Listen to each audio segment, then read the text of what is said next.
देखिएगा क्वेश्चन, देखिएगा संख्या श्रृंखला 5, 7, 11, 19, 36, 67, 131 में गलत संख्या, इसमें से कहा जा रहा है कि एक आपका संख्या श्रृंखला दिया गया है, सीरीज दिया गया है, नंबर सीरीज दिया गया है। बोल रहा है कि 5 है, 7 है, 11 है, 19 है, 36 है, 67 है, 131 में गलत संख्या छांटनी है कि इसमें से क्या रॉन्ग है, क्या गलत है, 36 है या 11 है या 19 है या 67 है। देखिएगा अगर मैं बोलूं कि 5 दिया है, 7 है, 11 है, 19 है, 36 है, 67 है, 131 है। अच्छा, इनके बीच का जो डिफरेंस है कितना आ जा रहा है, 4 और 7 के बीच का डिफरेंस 2 हो जा रहा है। 7 और 11 के बीच का डिफरेंस कितना आ जा रहा है भाई, 4 हो जा रहा है। ठीक है भाई, इधर देखते चलिएगा, 11 और 19 के बीच का डिफरेंस कितना आ जा रहा है, 8 आ जा रहा है। और इसके बीच का जो डिफरेंस आ जा रहा है कितना आ जा रहा है, इसका मतलब है कि इसके बीच का जो डिफरेंस आ जा रहा है कितना आ रहा है, 16 में से इतना आ जाएगा, कितना आ जाएगा, 17 आ जा रहा है। और इनके बीच का जो डिफरेंस आ जा रहा है कितना आ जा रहा है, 131 आ जा रहा है। इनके बीच का जो डिफरेंस आ जा रहा है कितना आ जा रहा है, 11 में से 4 जाएगा, इसके बाद 12, 64 आ जा रहा है। देखिएगा इसका मतलब है कि ये इसका 2 टाइम्स है, ये भी इसका 2 टाइम्स है, तो ये भी इसका क्या होना चाहिए, 2 टाइम्स होना चाहिए। इसका मतलब है अगर मैं इस संख्या को, अगर इसका 2 टाइम्स कितना हो जाएगा, 18, 8 का 2 टाइम्स कितना होता है, 16। अगर 16 को अगर इसमें 19 में ऐड किया जाएगा तो कितना आएगा, 19 + 16 कितना आएगा, 35 होगा। इसका मतलब है कि जो 36 नंबर दिया गया है यहाँ पर 35 होगा। फिर 35 में क्या ऐड किया जाएगा, 16 का 2 टाइम्स, 16 का 2 टाइम्स कितना होता है, 32, तब कितना आएगा, 67 आएगा, तब जाकर ये नंबर क्या होगा, सही होगा। इसका मतलब है कि जो गलत संख्या दिया गया है 36 दिया गया है, तो इसका जो आंसर हो जाएगा 36 होगा। ये वाली क्या संख्या गलत दिया गया है। देखिएगा कैसे करना है, इनके बीच का डिफरेंस 2, इनके बीच का डिफरेंस 4, इनके बीच का डिफरेंस 8, इनके बीच का डिफरेंस 17, और इनके बीच का डिफरेंस क्या हो जा रहा है, ये आ जा रहा है। इनके बीच का डिफरेंस ये चीज़ें है, इसका ये 2 टाइम्स है, ये इसका 2 टाइम्स होगा, ये इसका भी 2 टाइम्स होना चाहिए, लेकिन यहाँ पर क्या है, 17 है, इसका 2 टाइम्स नहीं है, इसलिए क्या है, नंबर 36 गलत था। यहाँ पर कितना होना है, 35 होना चाहिए था। ठीक है भाई। देखिएगा अगला क्वेश्चन, देखिएगा कहा जा रहा है, क्वेश्चन सेकंड क्या कह रहा है, क्वेश्चन नंबर दूसरा है, इसमें क्या कहा जा रहा है कि सायं 3:21 से 3:21 से 5 घंटा 28 मिनट पहले क्या समय था। इसका मतलब है कि शाम का टाइम दिया गया है, इसका मतलब है कि पूर्वाह्न, पीएम की बात हो रही है। जहाँ पर शाम कर दिया, इसका मतलब है कि पूर्वाह्न, पीएम की बात हो जा रही है। अब आपसे पूछा जा रहा है कि उसके 5 घंटा 28 मिनट पहले क्या समय था। अगर मैं बोलूँ कि 3 घंटा 21 मिनट क्या दिया गया है, सायं दिया गया है, शाम को दिया गया है, पीएम दिया गया है, तो मैं अगर इसमें 12 अगर जोड़ कर लिख दूँ तो ऐसे मैं लिख सकता हूँ कि 12 अगर इसमें जोड़ दिया जाएगा तो 3 में अगर 12 ऐड किया जाएगा तो कितना हो जाएगा, 15:28 हो जाएगा। 15 कितना हो जाएगा, ये घंटा हो जाएगा। ठीक है भाई, ये घंटा है, ये क्या है, मिनट है। अब आपसे पूछा जा रहा है कि 5 घंटा 28 मिनट पहले, तो 5 घंटा 28 मिनट पहले का मतलब है कि इसमें से घटा दिया जाएगा 528। ये देखिएगा 528, इसमें से सब्ट्रैक्ट कर दिया जाएगा, तो इधर से एक कैरी लेगा, कितना हो जाएगा भाई। अगर मैं बोलूँ ये 28 है, ये 21 है, ये 28 है, तो इसमें से तो जाएगा है नहीं, तो ये इसको क्या देगा, एक उधार देगा। अगर 1 घंटा अगर इसको उधार देगा तो ये 1 से 21 हो जाएगा, नहीं 1 से 21 नहीं होगा, क्योंकि 1 घंटा अगर एक उधार देगा मिनट में तो कितना हो जाएगा, 60, और 60 और 21 कितना हो जाएगा, 81 हो जाएगा।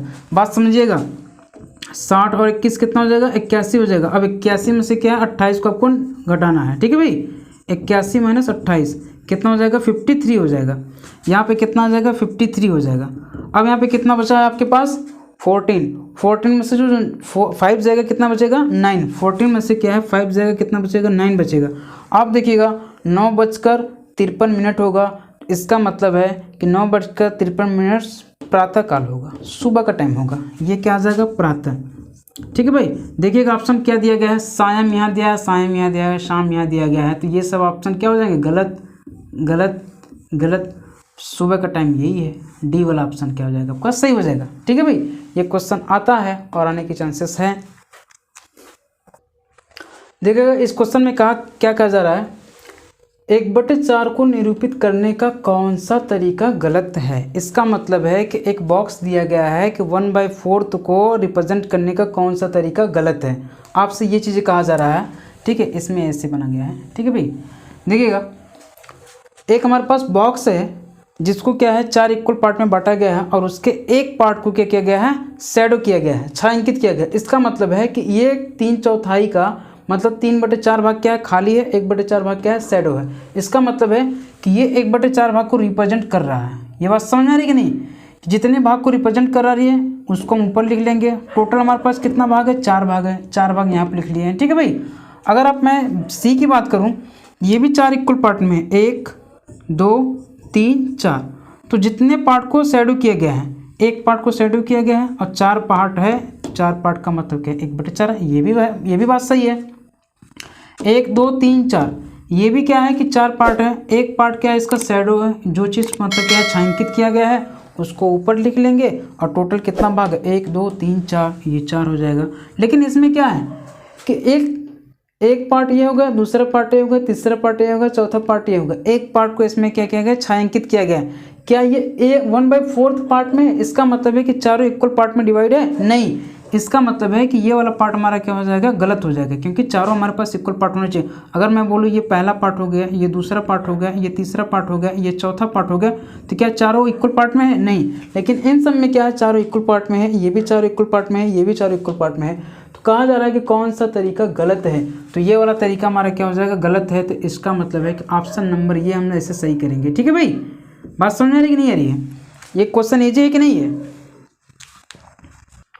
देखिएगा क्वेश्चन चौथा क्या कह रहा है कि मोहन ने अपनी माँ से कहा कि उसकी गुल्लक में 11,1111 रुपये जमा हो गए हैं। यह धनराशि है, कितना पैसा भाई, 11,1111 रुपये। तो यहाँ पर देखिएगा कि जो ऑप्शन दिया गया है 11,111 रुपये, 12,111 रुपये, 11,121 रुपये, 11,1111 रुपये। इसका मतलब है कि 11,1111 रुपये नहीं है, ये 1 आई 2 सैकड़ा हज़ार 10,000 लाख, 1,11,111 रुपये हो गए। ठीक है भाई, तो इसका मतलब है आपसे जो चीज़ कहा जा रहा है पहले उसी तरह करिएगा, फिर मैं दूसरा तरीका बताता हूँ। कहा जा रहा है कि 11,1100, पहले 11,000 लिखिएगा, 11,000। आपसे क्या कहा जा रहा है, 1100, 1100 में कितना जीरो है, 2, 1100। फिर उसके बाद क्या कह रहा है, 11 रुपये, 1111 रुपये, तो 11 रुपये ये हो गया, इसको ऐड कर लीजिएगा, 1,1,1,2,2, 12,111 रुपये। इसका मतलब है ऑप्शन नंबर बी आपका सही हो जाएगा। आप इस तरीके से सोच सकते हैं कि भाई देखो, आपको अगर 11,000 रुपये पहले को ने जमा कर दिया, फिर आपसे कहा जा रहा है कि 1,100 रुपये और, तो 11,000 रुपये जमा किया है, 1,100 रुपये जो और जमा करा, इसका मतलब है कि 1,100 रुपये जमा करेगा तभी तो 1,100 होगा। जब 12,000 जमा हो चुका है, 1,100 जमा करेगा तो 12,000 तो ऑटोमेटिक ये हो गया, 12,100 हो गया, और 11 रुपये और जमा करा तो 12,111 रुपये हो गया। तो इसका मतलब है कि आप लॉजिक से भी कर सकते हैं, अगर नहीं आ रहा है तो पेन कापी से लिख कर भी कर सकते हैं। ठीक है भाई, इस क्वेश्चन का आंसर क्या हो जाएगा, 12,111 रुपये होगा, इस तरीके से। देखिएगा पांचवा क्वेश्चन जो कहा जा रहा है, क्वेश्चन ये कहा जा रहा है कि प्रथम 3 सम संख्याओं का मस तथा लस होगा। आपको कहा जा रहा है कि प्रथम 3 सम संख्याओं का, इसका मतलब है कि स्टार्टिंग के 3 जो इवन नंबर दिए गए हैं उसका जो एलसीएम है और एचसीएफ है, इसमें से क्या होगा। देखिएगा अगर मैं बोलूँ कि प्रथम 3 सम संख्या, तो मैंने पहली संख्या को क्या मान लिया भाई, 2 मान लिया, दूसरी संख्या 4 हो जाएगी, तीसरी संख्या क्या हो जाएगी, 6 हो जाएगी। ये तीनों संख्या क्या है, सम संख्या है। अच्छा, अब इसमें से कहा जा रहा है मसा क्या होता है भाई, महत्तम समापवर्तक। मसा क्या हो जाएगा, जो इसको तीनों संख्या को डिवाइड कर देगी, ऐसी कौन सी संख्या हो जाएगी, तो ऐसा संख्या हमारे पास क्या हो जाएगा, केवल 2 होगा। ठीक है भाई, इसका मसा ये होगा। देखिएगा इसका मतलब है कि मसा, पहली बात कहा जा रहा है मसा इसमें 2 है नहीं, ये ऑप्शन गलत हो गया, ये भी ऑप्शन गलत हो गया। अब बचा क्या, बी और डी बचा है। अब आपसे कहा जा रहा है कि लस 2, 4, 6 का एलसीएम 12 होता है। 2, 4, 6 का एलसीएम कितना होता है, 12 होता है। आंसर क्या आ जाएगा, ये वाला हो जाएगा, डी वाला ऑप्शन। देखिएगा क्वेश्चन नंबर 6 क्या कह रहा है, x के x% का मान 36 है तो x बराबर क्या होगा। x के x% का मान कितना दिया गया भाई, 36 दिया गया है। इसका मतलब है कि x% लिखा गया है, x% का मतलब क्या होता है, x अपॉन क्या हो जाएगा, 100 हो जाएगा। और k हो चाहे का हो, इसके बीच में क्या होता है, मल्टीपल होता है। x के इसके बीच में मल्टीपल होगा और x मैंने बोला था कि x% दिया गया है तो इसका मतलब क्या हो जाएगा, ये 100 हो जाएगा। और कितना दिया गया है मान, इसका 36 दिया गया है। x का x में मल्टीपल होगा, x स्क्वायर हो जाएगा। इन दोनों का क्या होगा, क्रॉस मल्टीप्लिकेशन होगा। क्रॉस मल्टीप्लिकेशन होगा तो 36 का 100 में मल्टीपल होगा तो 36 100 होगा। एक्स स्क्वायर बराबर क्या होगा, 36। इसे एक्स बराबर कितना हो जाएगा, √36। एक्स बराबर क्या आ जाएगा, ये किसका स्क्वायर है, 3600 किसका स्क्वायर है, 60 का, तो 60 आ जाएगा भाई, ठीक है। एक्स बराबर कितना आ जाएगा, 60 आ जाएगा। जो ऑप्शन होगा आपका सी हो जाएगा। इसके बाद क्या है, क्वेश्चन नंबर जो 7वां कहा जा रहा है कि 272 का स्क्वायर माइनस 128 का स्क्वायर का वर्गमूल है। इसका मतलब है कि पहले हम इसका मान निकालेंगे, फिर उसका वर्गमूल निकालेंगे, स्क्वायर रूट निकालेंगे। देखिएगा ये अगर आप फार्मूला पढ़े होंगे, ए स्क्वायर बन रहा है माइनस बी स्क्वायर बन रहा है। अगर मैं इस फार्मूले को रख दूँ इस पर, ए प्लस बी हो जाएगा, दूसरे ब्रैकेट में क्या हो जाएगा, ए माइनस बी हो जाएगा। इन दोनों को अगर मैं जोड़ दूंगा, 272 प्लस 128, फिर दूसरे ब्रैकेट में क्या हो जाएगा, 272 माइनस 128, 272 और 128 कितना हो जाएगा भाई, 400 हो जाएगा, ठीक है भाई। 8 to 10 7 9 to 10, ठीक है, कितना हो जाएगा 400। अगर इसमें से अगर इसको सब्ट्रैक्ट किया जाएगा तो कितना हो जाएगा, 144 हो जाएगा। क्योंकि क्या है, 12 में से 8 जाएगा 4, यहाँ क्या बचा, 6 में से 2 हो जाएगा 4, 2 में से 1 जाएगा 4। अब इसका कह रहा है कि वर्गमूल निकालना है, तो आपको इसका क्या करना है, वर्गमूल निकालना है। तो फट से इसी का वर्गमूल निकाल लीजिए आप, 20 हो जाएगा। मल्टीपल बीच में है तो बीच में मल्टीपल, और इस 144 का वर्गमूल कितना होता है, 12 होता है। तो कितना आ जाएगा, ये इसका मल्टीपल करें 240 आ जाएगा। अगर आप सोचेंगे कि भाई इसका मल्टीपल कर लें फिर इसका वर्गमूल निकालें तो क्वेश्चन लेंदी हो जाएगा, आपका टाइम खराब होगा। आपसे कहा जा रहा है वर्गमूल निकालने के लिए, तो सीधे आप इसको क्या करें, पूरे को अंडर रूट में कर लीजिए। आप यहाँ पर सिंपल से फंडा, इसको पूरे अंडर रूट में कर लीजिए। फाइनल आंसर आपका आ जाएगा, ये 20 हो जाएगा, ये 12 आ जाएगा, आंसर आपका 240 हो जाएगा। जो ऑप्शन बी होगा ये क्या हो जाएगा, सही हो जाएगा। समझ आ रही भाई।